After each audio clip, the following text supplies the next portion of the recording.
যে পুজো করছে।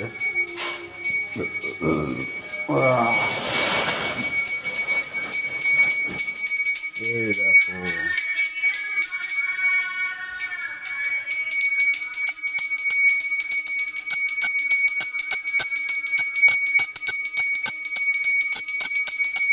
মা সুন্দর পুজো করতে পারে।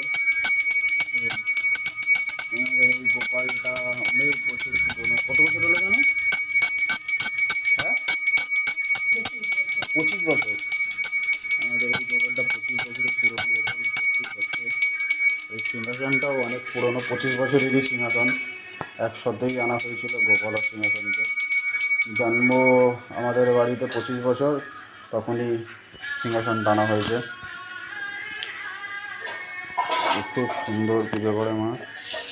এখন সেইভাবে কিছু গোপালের অনেক কিছু ব্যাপার আছে, 3-4 বেলা করে দেওয়া। এখন এইভাবে কিছু করতে পারে না গোপালের জন্য। তো গোপালের মাঝখানে তো গোপাল পাশে আমার জ্যাঠার বাড়ির ঘর আছে, সেই বাড়িতে দিয়েই দিয়েছিল সেই ঘরে কিছুদিনের জন্য।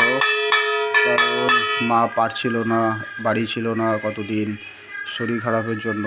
তাই ওই জ্যাঠার ঘরে দিয়ে রেখে এসেছিলো যে এখানে তো রাখলে হবে না, অনেক কিছু ব্যাপার আছে। গোপালকে স্নান করাতে হয়, দুপুরের খাবার দিতে হয়, সকালের খাবার দিতে হয়, রাতের খাবার দিতে হয়, বাল্যভোগ দিতে হয়, অনেক ব্যাপার আছে। তো তাই জন্য